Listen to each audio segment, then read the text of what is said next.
cerita beberapa kisah menunjukkan betapa hebatnya orang. Anak-anak muda kenal siapa dia Muhammad Al-Fatih? Siapa dia Muhammad Al-Fatih? Dialah yang membuka kota Konstantinopel, Istanbul pada hari itu, bukan? Baik. Nah, ada satu hadis disebut oleh Nabi bahawa kamu dengan izin Allah akan membuka kota Konstantin. Ianya akan dibuka oleh tentera yang terbaik, dipimpin oleh raja yang paling baik. Nah, ini hadis ini disebut oleh Imam Bukhari, hadis sahih. Dan Muhammad Al-Fatih ini mempelajari hadis ini ketika dia masih kecil, usia dia 10 tahun.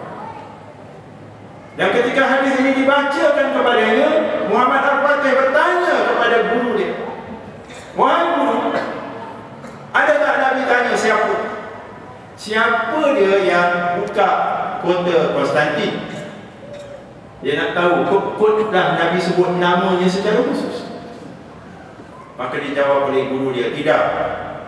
Nabi hanya mengatakan, dia kota ini akan dibuka oleh tentera yang terbaik, terpilih, dipimpin oleh raja yang paling baik dari kalangan mereka." Maka Muhammad Al-Fatih yang berusia 10 tahun, dekat sini ada tak anak-anak yang berumur 10 tahun? Angkat tangan.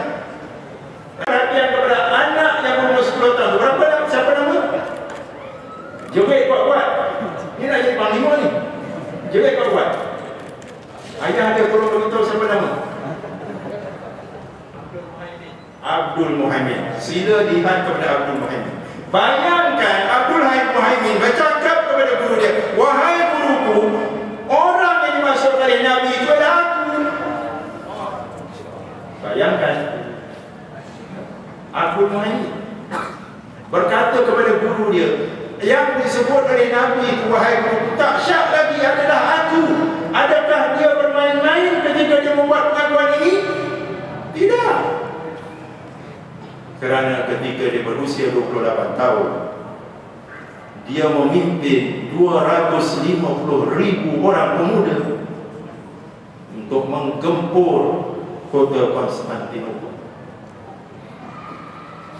Dan tercapailah angan-angan Abu Ayyub Al-Ansari radhiyallahu anhu yang syahid dalam beberapa percubaan awal untuk membuka kota Konstantinopel 800 tahun sebelumnya.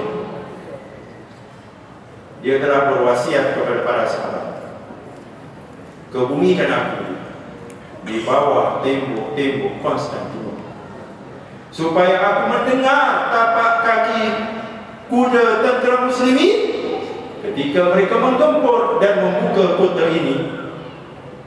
Dan Abu Ayyub Al-Ansari mendengarnya 800 tahun kemudian, yaitu pada tahun 1453.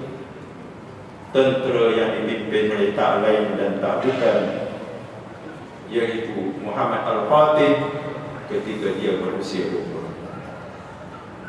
Maka ayahandanya kepada Abdul Muhammad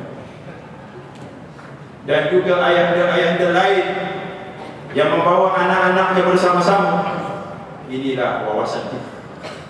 Kalau mereka tak jadi Tuan Muhammad